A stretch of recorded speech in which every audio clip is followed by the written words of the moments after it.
decision of her life to join South African Police. And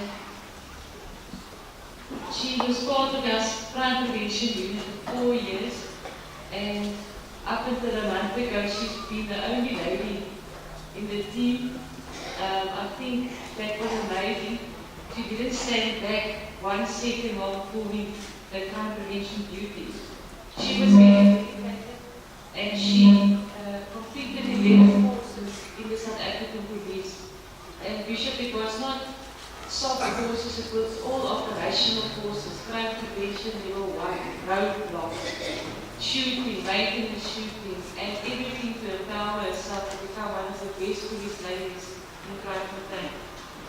She qualified for the soccer medal in 2010, and which we will still hand it over. She will still receive her medal, which she worked for in 2010.